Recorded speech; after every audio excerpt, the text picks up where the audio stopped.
राधे राधे भक्तों, आज हम इस राजा और भिखारी की कहानी के जरिए जानेंगे किस तरह भाग्य का लिखा कभी बदला नहीं जा सकता और ना ही कर्म कभी किसी को माफ करते हैं। यानी जैसा कर्म करोगे वैसा फल भोगना ही पड़ेगा। ये केवल एक कहानी नहीं है, ये जीवन का वो सच है जिसे तुम अक्सर अपनी नासमझी में भुला बैठते हो।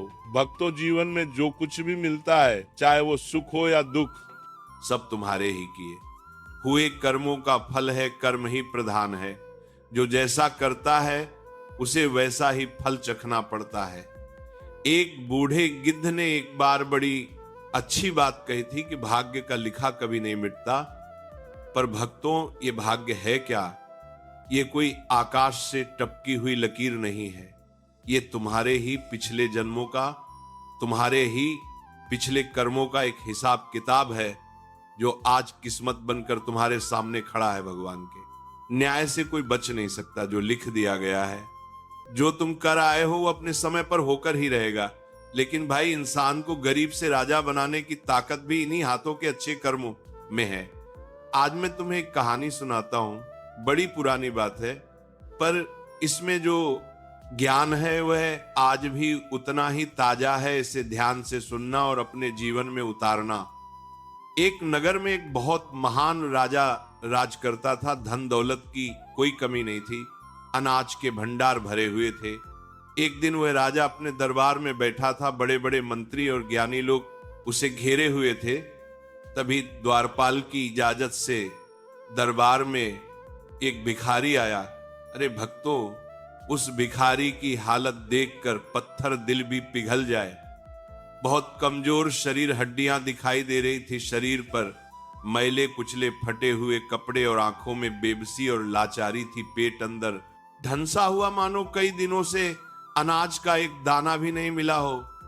राजा की नजर जब उस भिखारी पर पड़ी तो राजा का दिल दया से भर गया। राजा के मन में दया जागी। उसने तुरंत अपने मुनीम को इशारा किया और कहा, इस बेचारे को बहुत सारा अनाज, धन और कपड़े देकर इज्जत के साथ विदा करो। इसकी झोली भर दो। मुनीम ने आदेश का पालन किया। भिखारी तो भीख पाकर राजा को ढेरों आशीर्वाद देता हुआ वहां से चला गया। खुश होकर गया कि आज कुछ दिन का पेट भरने का जुगाड़ हो गया। लेकिन भक्तों, वह भिखारी तो चला गया, पर राजा के मन में एक सवाल का कांटा चुभ गया। एक ऐसा सवाल जिसने उस राज सिंहासन पर बैठे राजा की नींद उड़ा दी। राजा सोचने लगा, देखो, हम दोनों इंसान हैं, वही दो हाथ दो पैर, वही शरीर, फिर ऐसा क्यों कि मैं राज सिंहासन पर बैठकर सुख भोग रहा हूं और ये भिखारी दर दर की ठोकरें खा रहा है। मैंने ऐसे कौन से अच्छे कर्म किए थे कि मुझे ये राजपाट मिला, और इस बेचारे ने ऐसा कौन सा पाप किया था जो इसे ये अपमान और गरीबी का जीवन मिला। अरे भक्तों, समझ रहे हो ना? हम भी तो यही सोचते हैं, पड़ोसी सुखी क्यों है और हम दुखी क्यों हैं। ये सवाल जब जागता है तो समझो सच की खोज शुरू हुई। राजा को रात भर नींद नहीं आई। अगले दिन सुबह होते ही राजा ने नगर के सभी बड़े बड़े ज्ञानी पंडितों और विद्वानों की एक सभा बुलाई। जब सब तिलक लगाकर किताबें लेकर दरबार में हाजिर हुए तो राजा ने उनके सामने अपना सवाल रखा। राजा ने हाथ जोड़कर कहा, हे ज्ञानी लोगों, आप सब वेदों और शास्त्रों को जानने वाले हैं। मेरे मन में एक बड़ी उलझन है। कल यहाँ एक भिखारी आया था। उसकी हालत देखकर मुझे सवाल हुआ कि मेरे और उसके भाग्य में इतना अंतर क्यों है। मैंने कौन सा पुण्य किया जो मैं राजा हूं, और उसने कौन सा पाप किया जो वो गरीब है। मुझे मेरे और उसके पिछले जन्म का कर्म समझाइए। राजा का सवाल सुनते ही पूरी सभा में सन्नाटा छा गया। बड़े बड़े विद्वान इधर उधर देखने लगे, एक दूसरे का मुंह ताकने लगे, किताबें पलटने लगे, पर जवाब किसी के पास नहीं था। सच यह है भक्तों कि किताबों में ज्ञान होता है, पर दिव्य नजर तो केवल भजन और साधना से आती है। अपनी इज्जत बचाने के लिए उन विद्वानों ने एक चाल चली। उन्होंने आपस में सलाह की कि अभी राजा को मना करेंगे तो अपमान होगा, इज्जत मिट्टी में मिल जाएगी, इसलिए समय मांग लेते हैं, फिर चुपके से खिसक लेंगे। विद्वानों का मुखिया खड़ा हुआ और बोला, महाराज, आपका सवाल बड़ा ही गहरा है, इसके लिए हमें गिनती करनी पड़ेगी, गहरी पूजा करनी होगी। आप हमें 6 महीने का समय दें, 6 महीने बाद हम आपके सवाल का जवाब जरूर कर देंगे। राजा ने सोचा ठीक है, सच जानने में समय तो लगता ही है। उसने कहा मुझे मंजूर है, लेकिन याद रहे 6 महीने बाद मुझे सही जवाब चाहिए, और अगर जवाब नहीं मिला तो याद रखना अंजाम बुरा होगा। गधे पर बिठाकर मुंह काला करके पूरे नगर में घुमाया जाएगा और राज्य से बाहर निकाल दिया जाएगा। ये सुनकर विद्वानों के तो प्राण सूख गए। वे जय हो करते हुए दरबार से तो निकल गए, पर बाहर आते ही चिंता ने उन्हें घेर लिया। वे सब एक तालाब के किनारे जाकर बैठ गए और विचार करने लगे। उनमें से एक बोला, अरे भाइयों, फंस गए, बुरी तरह फंस गए। न तो हमारे पास कोई दिव्य नजर है और ना ही हम भविष्य देख सकते हैं। हमें क्या पता राजा पिछले जन्म में क्या था और वो भिखारी क्या था। 6 महीने तो यूं ही बीत जाएंगे, अब जान कैसे बचे। तभी वहां से न जाने कहां से राधा राधा रटते हुए एक बूढ़े संत, एक महात्मा निकले। उनका शरीर तपस्या से चमक रहा था। उन्होंने देखा कि इतने सारे विद्वान उदास बैठे हैं, दया करके महात्मा उनके पास गए और बोले, नमो नारायण, क्या बात है ब्राह्मणों, आप सब इतने उदास, इतने चिंतित क्यों दिखाई पड़ रहे हैं? किस मुसीबत ने घेर लिया है? डूबते को तिनके का सहारा बहुत होता है। भक्तों, विद्वानों ने सोचा शायद ये महात्मा कोई उपाय बता दें। उन्होंने सारी कहानी, राजा का सवाल और राजा की धमकी सब सुना दी और बोले, महात्मा जी, अगर जवाब न मिला तो 6 महीने बाद हमारी बड़ी बुरी हालत होने वाली है। वह संत मुस्कुराए। संतों की मुस्कान में बड़ा बल होता है भक्तों। वे बोले, बस इतनी सी बात।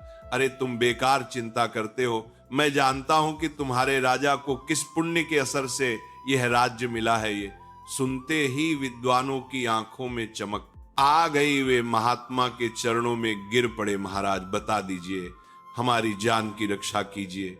महात्मा ने कहा, देखो मैं बताऊंगा तो राजा को शायद भरोसा न हो। तुम एक काम करो, राजा से कहो कि यहां से 100 कोस दूर उत्तर दिशा में एक घना जंगल है, वहां एक राखियां बाबा यानी राख खाने वाले साधु रहते हैं। वे केवल राख खाते हैं। उनसे जाकर ये सवाल पूछे, वे जवाब देंगे। विद्वानों को नया जीवन मिल गया। वे दौड़ते हुए राजा के पास गए और बोले, राजन, हमें माफ करें। आपकी उलझन सुलझाने के लिए आपको उत्तर दिशा के जंगल में जाना होगा। वहां एक महात्मा है जो राख खाकर तपस्या करते हैं। वे ही इसका राज बता सकते हैं। राजा जानने का इच्छुक तो था ही और सत्संगी भी था। उसने तुरंत राजकाज मंत्रियों को सौंपा और साधारण वेश बनाकर उस जंगल की ओर चल पड़ा। रास्ता कठिन था, पर सच की प्यास जिसे लग जाए उसे थकावट नहीं होती। चलते चलते राजा उस जगह पर पहुंचा। वहां का नजारा बड़ा अजीब था। भक्तों, एक साधु आग जलाकर बैठे थे। सामने ढेर सारी राख पड़ी थी और हैरानी ये कि वे उसी राख को उठा उठा कर खा रहे थे। राजा ने दूर से ही उन्हें प्रणाम किया और परिक्रमा की। जब साधु का ध्यान टूटा और उन्होंने राजा को देखा तो कड़क कर बोले, क्यों राजन आ गए? तुम क्या जानने आए हो? यही ना कि तुम राजा क्यों हो और वो भिखारी गरीब क्यों? राजा हैरान रह गया। उसने सोचा, इन्हें मेरा परिचय और मेरे मन की बात बिना बताए कैसे पता चल गई? राजा ने हाथ जोड़कर कहा, हे महात्मा, आप मन की बात जानने वाले हैं, कृपया मेरे शक को दूर करें। अब ध्यान देना भक्तों, यहां एक बड़ा गहरा इशारा है।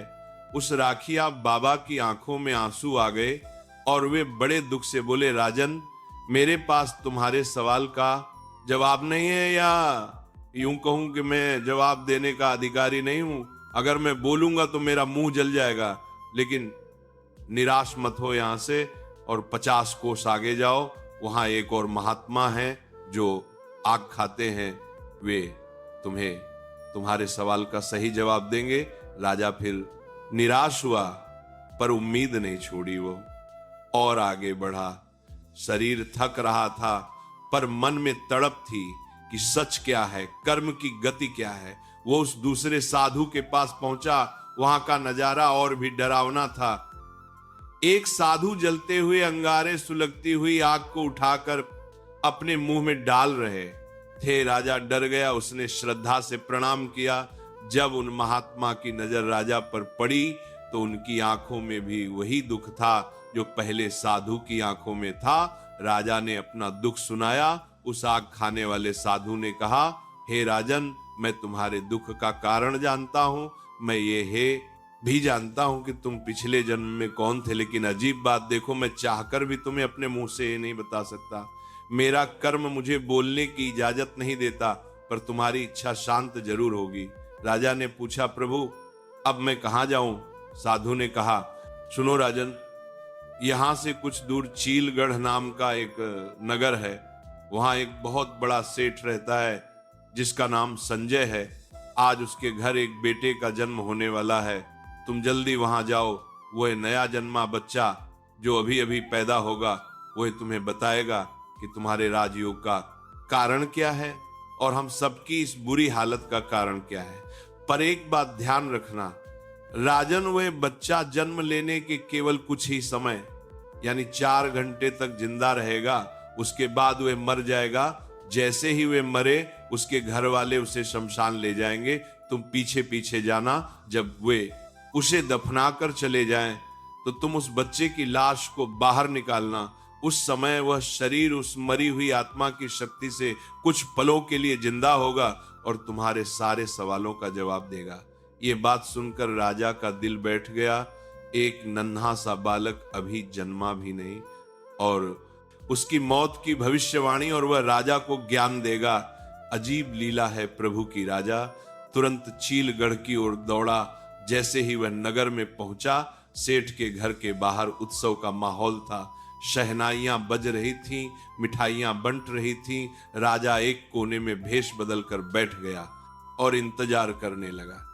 ठीक वैसा ही हुआ जैसा साधु ने कहा था। खुशियां ज्यादा देर नहीं टिकी, 4 पहर बीतते बीतते घर में रोना पीटना मच गया। वह नन्हा फूल जिसने अभी दुनिया देखी भी न थी मुरझा गया। उत्सव का घर मातम में बदल गया। राम नाम सत्य है की आवाज गूंजने लगी। परिवार वाले रोते बिलखते नन्हे शरीर को लेकर शमशान पहुंचे, उसे मिट्टी दी और भारी मन से घर लौट गए। अब वहां केवल सन्नाटा था और वह राजा आगे बढ़ा। उसके हाथ कांप रहे थे, पर सच जानने की इच्छा तेज थी। उसने उस नन्ही देह को मिट्टी से बाहर निकाला, उसे साफ किया और अपनी गोद में रख लिया। और लाडली जू की कृपा देखो, भक्तों कर्मों का लेखा देखो।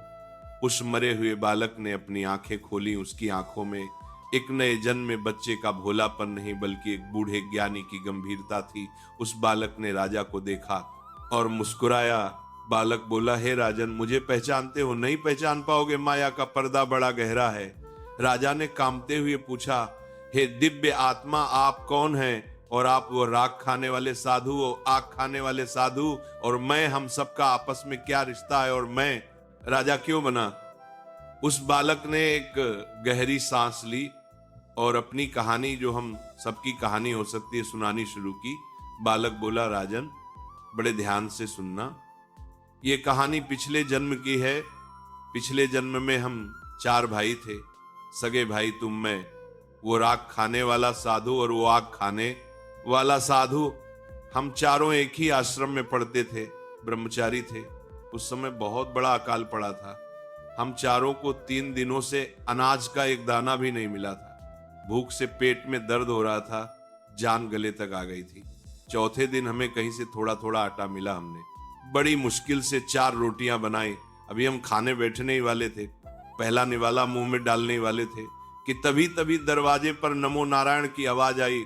एक बहुत बूढ़ा, भूखा और कमजोर ब्राह्मण दरवाजे पर खड़ा था। उसका शरीर कांप रहा था। उसने कहा, हे ब्रह्मचारियों, मैं कई दिनों से भूखा हूं, मेरे प्राण निकलने वाले हैं। क्या मुझे अपनी रोटी में से थोड़ा हिस्सा दोगे? अब देखो कर्मों का खेल। राजन बालक ने कहा, सबसे बड़ा भाई जो अब राख खाता है, गुस्से में आ गया। भूख ने उसकी बुद्धि मार दी थी। वो चिढ़कर बोला, अरे जा बूढ़े, हमें खुद 3 दिन से कुछ नहीं मिला, मुश्किल से एक रोटी मिली है, वो तुझे दे दूं तो मैं क्या राख खाऊंगा? उसने ब्राह्मण का अपमान कर दिया। ब्राह्मण दूसरे भाई के पास गया जो अब आग खाता है। दूसरे भाई ने भी अपनी रोटी नहीं दी और ताना मारा, अगर तुझे ये रोटी दे दी तो मेरे पेट में जो भूख की आग जल रही है उसे बुझाने के लिए क्या मैं आग खाऊंगा, भाग यहां से। फिर वह ब्राह्मण मेरे पास आया। तीसरा भाई, राजन, मेरी भी बुद्धि खराब हो गई थी, मुझे अपने जीवन का मोह था। मैंने सोचा अगर मैंने दे दिया तो मैं मर जाऊंगा। मैंने कहा बाबा अगर ये रोटी तुम्हें दे दी तो मैं जीऊंगा कैसे? क्या भूखा मर जाऊं? मुझे नहीं देनी, मुझे अपनी जान प्यारी है। वह ब्राह्मण निराश हो गया था, उसकी आंखों से आंसू बह रहे थे। अंत में वह तुम्हारे पास आया। राजन, तुम चौथे भाई थे, तुम सबसे छोटे थे, पर तुम्हारा दिल सबसे बड़ा था। जब उसने तुमसे मांगा तो तुम्हारी आंखों में आंसू आ गए। तुमने अपनी भूख की चिंता नहीं की। तुमने सोचा मेरा शरीर तो जवान है, मैं सह लूंगा, पर यह बूढ़ा ब्राह्मण भूख से मर जाएगा तो मुझे पाप लगेगा। तुमने तुरंत अपनी पूरी रोटी इज्जत के साथ उस ब्राह्मण को दे दी और हाथ जोड़कर कहा, महाराज मेरे पास इतना ही है, कृपया इसे लें और मेरे प्राणों की रक्षा करें। तुमने केवल रोटी नहीं दी राजन, तुमने अपने प्राणों का मोह त्याग दिया था। उस पल बालक ने आगे कहा, उस ब्राह्मण ने खुश होकर तुम्हें आशीर्वाद दिया और वहां से चला गया। जानते हो वो कौन था? वह स्वयं धर्मराज थे जो हमारी परीक्षा लेने आए थे। कर्म ही सब कुछ है। बालक ने साफ किया। बड़े भाई ने कहा था मैं क्या राख खाऊंगा, तो उसका वचन ही उसका भाग्य बन गया। आज वह सिद्ध होकर भी केवल राख खा रहा है। मंझले भाई ने कहा था क्या मैं आग खाऊंगा, तो उसके शब्द सच हो गए। आज वो आग खाकर ही जिंदा है।